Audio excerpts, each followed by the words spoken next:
Alors, la conception la plus répandue de l'occulte, c'est ce qu'on appelle l'hermétisme, la philosophie hermétique. Elle nous vient d'Égypte.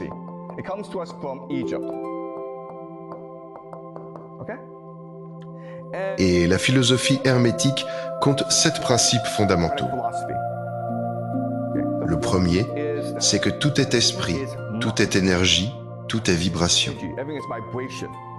On part donc d'une source qu'on appellera la monade ou la source. Et que fait la source? Elle respire, elle émane, elle pense, elle médite, et donc elle vibre.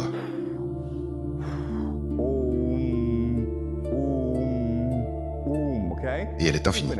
Elle vibre donc à l'infini. Et plus la vibration est élevée, plus elle est rapide.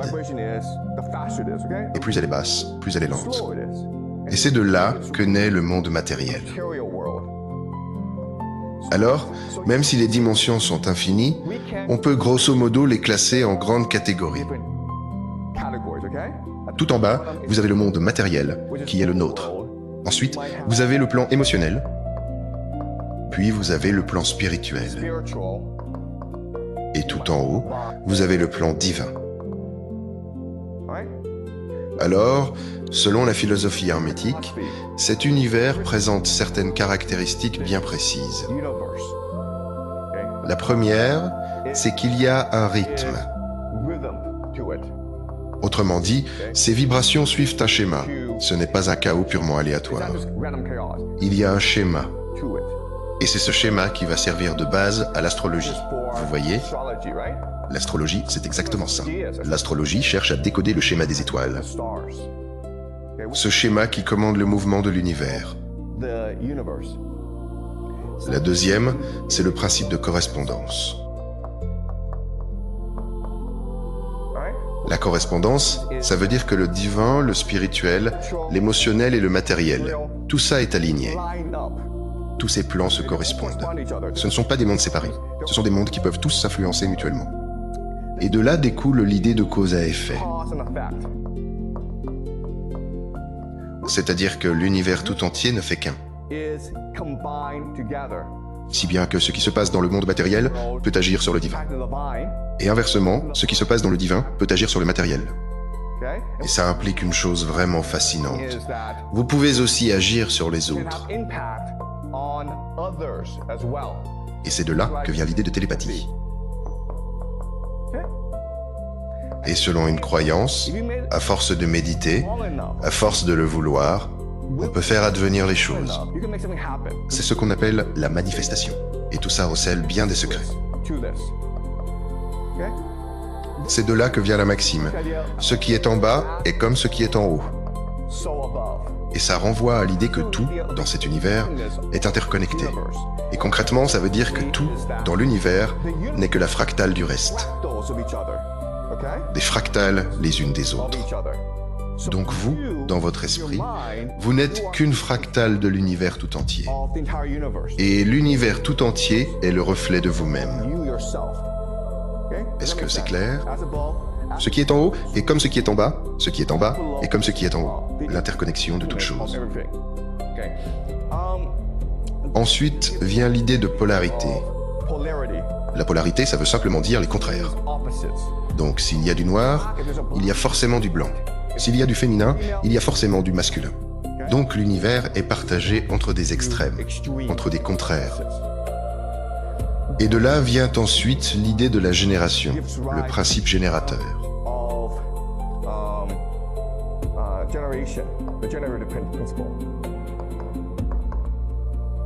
Donc d'un côté vous avez la génération et de l'autre la production. Alors la production, c'est le féminin et la génération, c'est le masculin. C'est un mouvement fondamental de l'univers. Du neuf surgit quand le masculin et le féminin s'unissent, quand le yin et le yang s'unissent. Pensez-y comme à thèse, antithèse, synthèse. Et c'est ça qui permet à l'univers de créer sans cesse du nouveau.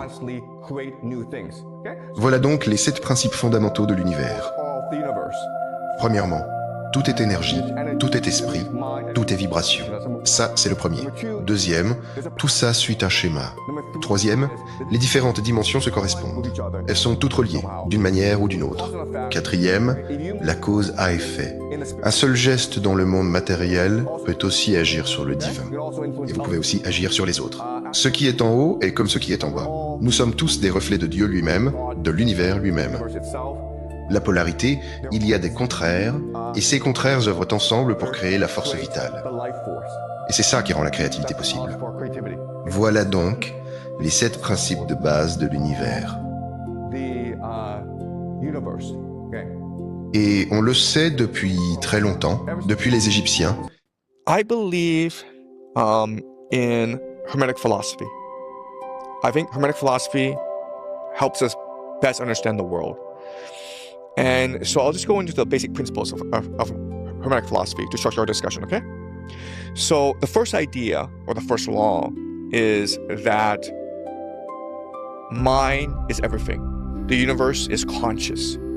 And how it's conscious is through vibrations, okay? So the universe is energetic, and it vibrates. And so vibrations are information, right? So that's consciousness. Second principle is as above, so below, which is to say that the universe is fractal. In each aspect of the universe is the entire universe. So in ourselves is the universe itself. Okay, so as above, so below, as above. Okay, so second idea. The third idea is the idea of rhythm, the law of rhythm, which is to say is that there is a pattern to these vibrations. There's a pattern to the movement of the universe, to the movement of the stars. Number 4 is the idea of correspondence, which is to say that there are different dimensions, okay, an infinite set of dimensions that range from the material to the divine, okay, so the body, the heart, the mind, the soul, these are all different aspects of, these are all different dimensions, okay, they all correspond to each other, and that's what enables our individuality, right? Then you have the law of cause and effect, where if we assume that the universe is conscious, it's fractal, it's interconnected, then whatever I do impacts you in a certain way. It's almost like the butterfly effect, where through individual action, through individual faith, we can impact the universe both in a positive or negative light. But our actions do have consequences. Then you have the law of polarity, which is to say that for every thing, there's an opposite, right? So think of yin and yang, think of thesis, antithesis. Whatever there is creates something that is opposite, okay? Then you have the law of generation, which is to say that when these opposites combine together, you create a new force, okay? So think of thesis, antithesis, synthesis, okay? And that's how the world, the universe functions. It's constantly seeking creation, it's constantly seeking generation by unifying opposing forces. And so I think that this is how the universe works. And God is the universe itself. So the movement of the universe is the consciousness of God. So we are inside God, but God is also inside us. And so once you recognize this aspect of ourselves, that we can exist in multiple dimensions, that we are both an individual as well as part of a greater collective, then I think that leads to certain actions in the world, okay? What I believe is our time in this world is short and it's precious. And we are eternal, but we have to make the most of our time here. And the Greeks have a word for this, eudaimonia, which is flourishing. So every day we should be asking ourselves, not how much money do we have, not what have I achieved, but am I flourishing as a person? Meaning, am I being my most creative self? Am I learning? Am I growing? Am I loving? And I feel as though love is the unifying force of the universe, in that when we love someone unconditionally, we open our souls to the collective conscious. And this is what drives our imagination. And then this imagination allows us to be creative and make the world a more creative place. Because again, what happens in our mind, we're just a fractal. What happens in our mind is reflected throughout the universe. So if we are creative, the universe becomes creative itself.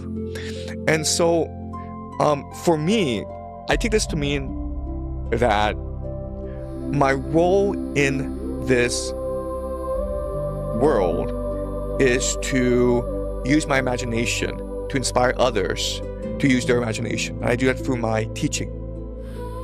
But that's how I conceptualize my role, given my understanding of the universe. So it's not really about like, what is God and does he exist? It's more about how can we make God smile? How can we ourselves make others smile and bring joy to the universe? Imagine that the entire world, the entire universe, both past and future, it's all watching your movement, what you do. And whatever you do today, we remember for all of eternity. And you should live accordingly to this principle. And Immanuel Kant calls this the categorical imperative.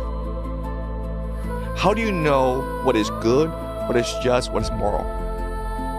If you are proud that everyone in the universe who's ever lived and whoever will ever live watches what you do and smiles at you.